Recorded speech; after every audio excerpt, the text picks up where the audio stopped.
na alam mo yung Obra Teatro Group. Nag-collaborate kami for this project, this musical inspired by the song of our guru of Pinoy rock, Mr. Mike Panopol. So, this is coming this November, last two weekends of November, at the GSIS Theater. Also nga pala, in cooperation tayo with the GSIS Theater. Kasi ang GSIS, hindi na kami binigyan ng talahanan, binigyan pa kami ng tahanan. Thank you, sir.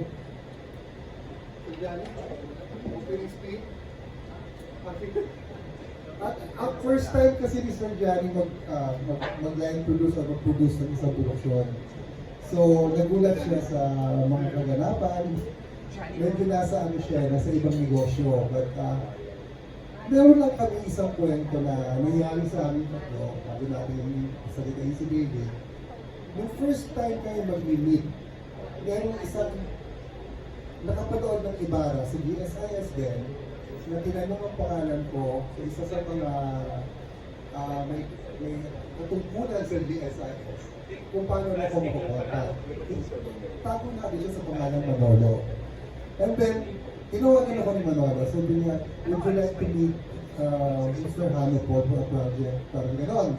Sabi ko, sige. And then, tawag na kami Sir Mike. Telepono. And finally, nung makikita na kami sa Admiral Hotel, kasi may show doon yung kolektor ng vinyl. Kaya siya naging paborito talaga niya si Sir Mike, idol niya. Yung last album na meron siya ng vinyl, si Sir Mike yung last na pumunta. Kaya sabi niya, bakit hindi nabibigyan ng recognition si Sir Mike yung mga songs niya? So yun nga, naisip nga ako kasi na-prod yung Ibarra. And then finally, pag-meet kami, on the way si Sir Mike, doon sa venue, biglang may nagpakilala sa kanya na hindi niya talaga kilala from nowhere. Hindi na si Mr. Johnny. So hindi kayo magkakilala at all. Tapos nung mag-meet kami dun sa Admiral Hotel, only to find out that Manolo, na nagpatawag ng meeting, hindi pala siya mag-produce. So sabi ko, paano ito? Ano natin dito, tiligan? Sabi ni Sir Mike, akong bahala. May nakilala kami ko. Ano mo, kumain kami. Yun na nga si Sir Johnny. Dahil pero si sister na Die Hard fan. Die Hard fan. Nag-meet kami niyan at meron akong sinagot. May sinagot kami dyan, every Saturday, sa Makati. Pinuntahan niya ako sa labas ng sinagot. May dala siyang mga album, ang daming album. Vinyl. Yung pala, gusto niya magpapirma. Yun. Yung pinirma ko, ayos. Diba? Tapos, nag-iwalay na kami. After a week, eto na. Tumawag na siya. Mike, meron akong mga kilala na gustong gawa ng pelikula, gawa ng libro, whatever. Kung ano pa yan. Pero, natindin dahil marami kailangan. Ang pinakamalaking trabaho yung kanta kasi hindi na pwedeng basta-basta ilabas yung kanta mismo na original. So kailangan para mabawasan ng bayan o kaya wala, kailangan i-remaster. Remaster. Dahil ang pinag-aawayan dito, yung master. O sige, sa inyo na yung master na original. Gagawa ako ng sarili kong master. O, sige, wala na. Hindi na pwedeng habulin, di ba? Sarili ko na yan eh. O, sige, makahabol kayo. O, talo sila. At saka talo pa rin sila talaga. Dahil ako ang sumulat eh. Hindi lang pwedeng habulin. Sabi ng Supreme Court, the song will always, quote and quote, remain with the songwriter. Ang tibay na. Remain. Ibig sabihin, pwede mong gamitin. Pero pag may-ari, ako pa rin. Dahil ako ang sumulat. Yan ang pinagdidibigyan namin yan. Hindi pwedeng habulin. Mga bol, O sige, kunyari, nakiusap sila, mas maganda kung makiusap. Mark, pwede ko naman, dito ko na. Sabi, okay, walang problema. Pero yung nanakawin, teka muna, di ba? Diba yun? So, ganyan kami. Nag-usap kami dyan, tapos biglang naglaho yun kasi marami kailangan, bla bla bla bla. Kulang na promoter at saka mga producer. Kulang. Nagkabiti-bili. Ayos, nabitin. Nautog ng konti. Bigla ka mong namit ko si Johnny. Wow, si Johnny. Hindi ko lang, nagulat na lang ako sa Cafe France. Sa Essex.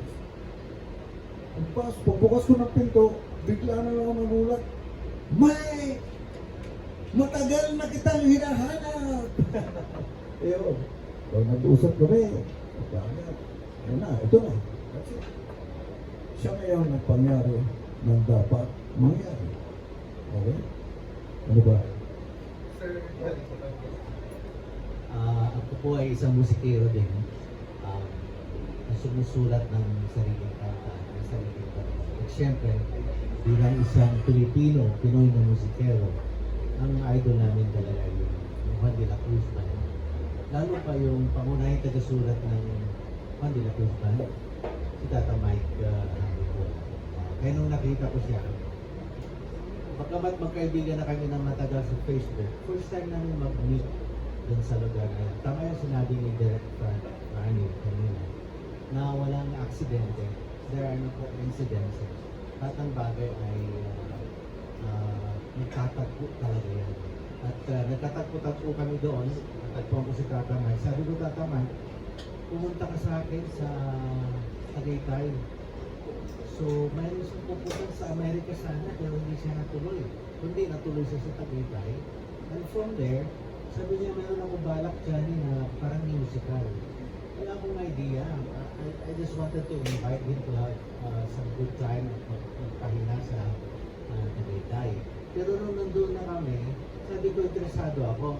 Wala akong inkling, wala akong idea na ako yung magiging producer. So, pero nung makita ko na ang mga bagay na kausap ko rin si Direk Franny, ibig sabihin, pinayagan ko lang yung mga pangyayari na umagos. I just let the circumstances and events flow through me.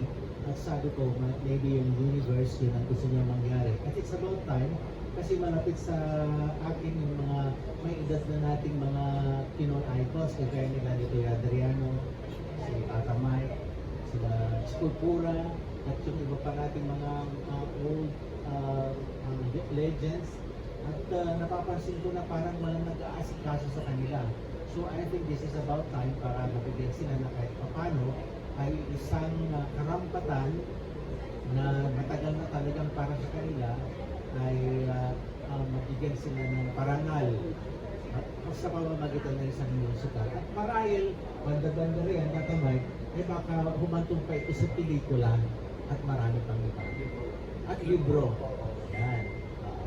At dahil ang lahat ng ito ay siyempre, dahil ito ay isang musical, ipinapasakamay na namin sa able hand ng napakahusay na direktor ng musical, si Direk Franny Zamora. Thank you, Sir John. Bago natin pagsalitaan si David, pagkatanungin niyo, bakit si David? Bakit naman hindi? Alam niyo, nung bata pa to, kilala ko na itong bata ito dahil barkada ko yung nanay nito si Dulce at saka yung tatay niya, syempre, si Danny Cruz. Nung lumalaki ito, naging artista ko to sa isang concert namin sa Music Museum. Hindi ko siya nakilala, na-anak siya ni Dulce kasi ang haba-haba ng buhok. Kanta nila The Prayer. Rika Junior ka no, di ba? Tapos, nung makita ko si Dulce na pinanood lang siya, tapos sumatakbo na si Dulce palabas, si David to! Sabi ko ganyan, si David one number lang eh, ano lang yun, parang mabilisan lang yung show na yun. Anyway, kasi nagpo-post na ng mga videos nila sa Instagram, meron ako napanood niyang video. Ang title mo? Ang taas? She's God? Ang taas-taas. Ito yung mga boses nila Sir Mike nung araw, sabi ko ganyan. Tapos pinadala ko kay Sir Johnny. Sabi niya, parang siya na. Pinadala ko sa group nila, parang ganun na nangyari. So si David na nga. Si David na nga ang lead character ng musical na Checkbox. So we're open for questions? Sino? Si David, si David. So here is Mr. David Esa. Yes, thank you. Ayun po. Nakwenta na ni Direct lahat. So ako, I'm very excited to be here. Actually, it's my first time to sit with all of them. It's my very first time to sit with Sir Mike Mapol. So ito po, I'm very excited for this. Yes, Mr. Johnny also. So I just came back from Hong Kong Disneyland last year, and I did a musical Little Shop of Horrors, and I made a musical movie, yung Isang Himala. So ang ginawa ko pala pong musical since I came back from Hong Kong was dalawa, yung isa pelikula pa. So tapos yung huli ko pong ginawa na title role is 2017, which is Aurelio Sedicioso with Panghalang Pilipino. So ito lang po ulit yung gagawin ko na musical na ako yung title lead. So nung kinontak po nila ako to do this, I was very excited, and also to show a different side of me kasi ang hindi ko alam ng marami. Ang branding ko po kasi is, di ba, pag nakikita niyo ako sa shows is a Broadway singer, classical singer, lagi ako naka-tuxedo, naka-bow tie, mga events ko, mga ganyan. So pero ang hindi ko alam ng marami is I'm a rock singer by heart. So nung college po ko yung buho ko hanggang puwet. Tapos gitarista po ako ng banda dati. So naalala ko po yung nanay ko pa nga sabi, alam mo anak, nanood siya ng isang gig ko na sa mga bar sa Mirix po sa Espanya. So sigarilyo, ganyan. So pumunta yung nanay ko as support, nagulat siya, akala niya singer ako. So nagulat siya na gitara ang hawak ko. Tapos sabi niya sa akin, alam mo anak, kasi nanay ko very supportive. Sabi niya, alam mo anak, napakagaling mong tumugtog ng gitara, pero alam mo ang gift mo talaga is singing. Pero nung time na yun, hindi ako naniniwala kasi bilang isang anak ng isang icon na si Dulce, hindi ko po ma-explain yun mula bata ako. Ang question sa akin, oh, so you're the son of Dulce, so do you sing like your mom? It was always like that. So mahirap pong lumaki ng gano'n. So subconsciously habang lumalaki ko, iniiwasan ko po yung mundo ng pagkanta.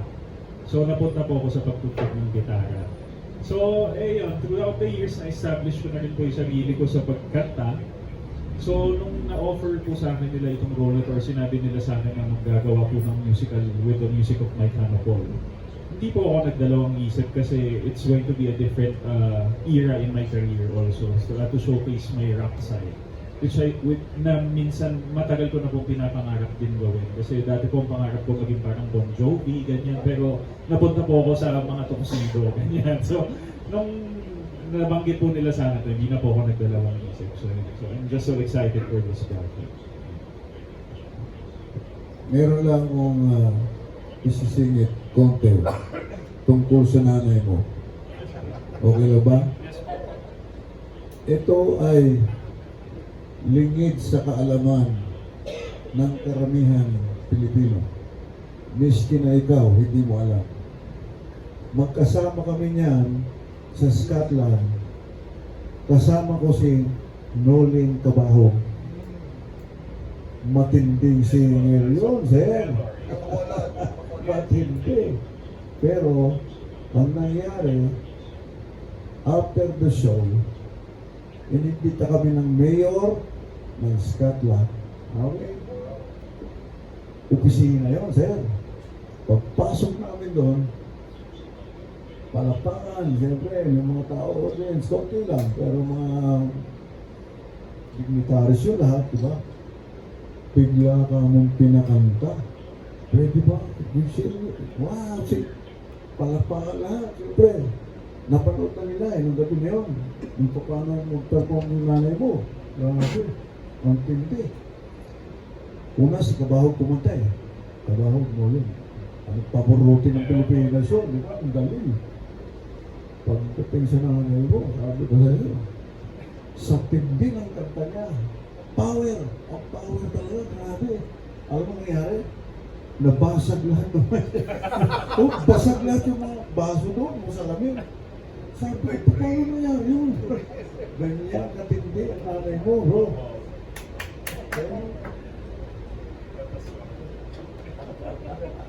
Ako naman, I met David Ezra just during the Holy Week. I was invited to watch very private excerpts of Andrew Lloyd Webber's Jesus Christ Superstar. Siya ang kumanta ng mga kanta ni Jesus Christ, no? At ako ay nabangga.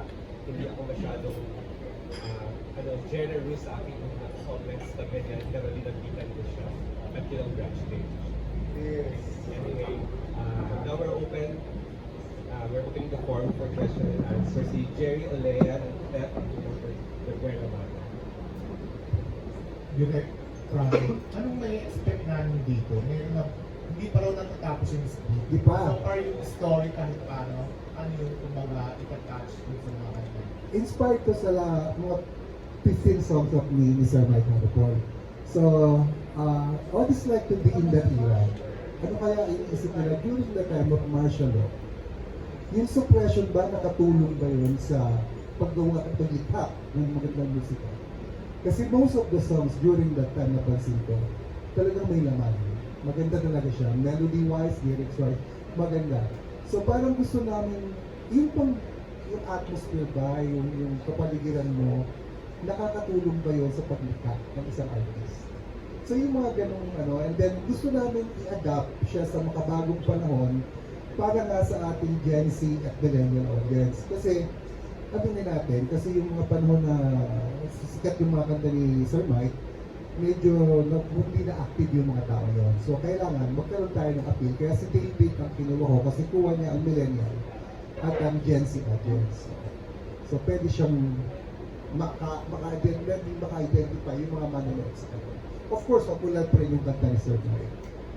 So yun, yung mga gano'n, dadaanan namin yung mga dinaanang mga contemporary ni Sir Mike, which is the Hagibis, nagawa niya rin yung mga kanta, si Madam Sampaguita, syempre yung Badak Forever, di ba, panahon nila yun, nagkasunod-sunod yun because of Hagibis, nagawa rin ni Sir Mike. So, okay. So kung sumingit sa magandang tanong mo, okay? Ito na po, ito ang pagkakataon na maihayag, may paliwanag, maunawaan ng karamihang Pilipino kung ano talaga ang ibig sabihin ng mga kanta ko. Kasi, tulad ng isang kanta ko na upos na lang, mayroong sinasabi doon na may ibig sabihin ang bawat salita. May ibig sabihin ang bawat aklat. Marami kang makikita. Ano ibig sabihin ng marami kang makikita? Marami kang interpretation, okay? Perception, okay? Yung mga kanta ko na yan, high level yan, sir. Ang tawag, high level. Kaya yung mga medyo nasa mid o low level, medyo hindi nakukuha. Pero itong pagkakataon na ito na kayo ang malaking magiging tulong dito para maintindihan ng lahat. Importante kayo. Napaka-importante niyo, sir. Dahil nung ginagawa ko itong mga kanta na ito, ang nasa isip ko, imposible na itong marinig ng lahat. Imposible. Ngayon, hindi na imposible dahil sa inyo. Okay? Maraming salamat sa inyo sa taguyod nitong mga awitin ko na sa itong pagkakataon na ito, maraming ibig sabihin ang ibig sabihin. Dahil ang ibig sabihin na merong sasabihin, yung sasabihin, merong ibig sabihin. So lahat ng ibig sabihin, merong ibig sabihin. Okay? Alright. Thank you, Sir Mike. Kay David na lang. Ano yung pagkakilala mo kay Sir Mike? Kailan siya pumasok sa consciousness yung mga alot niya? Well, to be honest, no, ako po ay isang millennial. So I was born in the late 80s. So ang era po nila Sir Mike is way ahead of me. So, pero nung bata po ako, ang pinaka-familiar sa akin na song is Laki sa Laya. So, I was growing up with that song. So, and Juan de la Cruz Band, of course, when I started to do a band in college, when I formed the band in college. So, yun na po yun, to be honest. So, ito rin po yung malaking chance for me to get back to our roots as Filipinos, kung saan nanggaling ang ating rock culture, which is sa Wanda de la Cruz Band and My Canopol. So kasi para po sa akin, isang obligation ng isang artist and a performer and a musician is to alamin may history. So me being a rock singer and a rock guitarist also, it is part of my obligation para aralin kung saan ba nanggaling yung kung anong meron tayong rock scene sa Pilipinas ngayon. So kung hindi rin naman yun mabubuo kung wala si Mike Hanopol and Wanda de la Cruz Band. So yun po. So pero to the extent of yung extent po ng kaalaman ko sa honestly ngayon, aaralin ko pa lang po lahat ng kanta ni Sir Mike. Ang pinaka-familiar lang po sa akin is yung Laki sa Layaw and yung Balong Malalim. Kasi nung sinabi ko sa akin ni Direk Franny, paborito daw, isa daw sa paborito ni Sir Mike yun. So nung narinig ko, it's blues rock. So ang influence ko po sa pagigitara is also is blues rock. So familiar siya sa ano siya sa akin, malapit sa puso sa akin yung ganun. So sabi ko, wow, this is going to be very interesting. So excited. Yes. Thank you, Jerry. Ang susunod na magtatanong, ang laki sa media, ang veterano si Lea Santerno. Ay, sige, ayun. Hello, hi, good afternoon. Hi, David. Si David mula talaga. Kasi na-interview ko na si Sir Mike. Anyway, David, how challenging is it for you to introduce the songs of Mr. Mike Hancock to a new generation? Kasi apparently, after this musical, the Laki sa Layaw will be introduced to a new generation of music lovers na hindi nila alam even before. Well, ang sa akin po, feeling ko, ang maganda po din sa project na to is, ngayon po kasi ang musicals natin sa Pilipinas nag-thrive, kung mapapansin nyo. Yes. Even before the pandemic, nag-pandemic 3 taon, after nung 3 years na yun, nagkaroon po tayo ng tinawag nilang quote-unquote revenge theater, di ba? Yung sunod-sunod naglabasan, Yeah, yung... kasi so alive. Yes, yung Ibarra started it, tapos yung nag-restage ang huling El Bimbo, music ng Razorheads, may ginawang Apple na musical, music ng Apple Hiking Society. So, ngayon po yung perfect time for OPM musicals to be heard. So, lalo na sa mga ating sa icons, so sa music ni Mike Hanopol. So, lalo na po sa panahon ngayon, social media, ang dali pong i-promote eh. So, siguro towards sa rehearsal process namin ito, I'm sure magkakaroon kami ng marketing stints na like kakanta ng snippets of this. So, I'm sure yung arrangements din ng songs ngayon mag-stay true to the original of Sir Mike with inputs of modernized music, also to appeal to the newer audience. So, feeling ko hindi naman po siya magiging mahirap kasi lalo ng Pilipino, mulat na mulat sa artistry. Mahilig po tayo sa pagkanta, sa pagsayaw, sa pag-arte, sa lahat. So, hindi po magiging mahirap sa Pilipino i-absorb yung music kahit saan hirap magaling. You weren't born yet when the music of Ang Mr. SBB Mike- ko, I was born in 1987. Exactly. So- So, yun na, how difficult will it be for you? Honestly, feeling ko, I'm very musically inclined. So, ang music po sa akin, hindi siya mahirap. It's not, hindi po yun sa pag-iirabang. It's just that meron po mga taong madali sa kanilang mathematics, madaling mag-basketball, athletic. Sa akin po, madali ang music. Pero tulad po sa nanay ko, madali ang musika. So, pero in general, sa Pilipino, madali ang musika. Madaling intindihin sa atin ang musika. So, ito pong project na to, honestly, feeling ko hindi po siya magiging mahirap iparating sa tao. Ayan po. Thank you.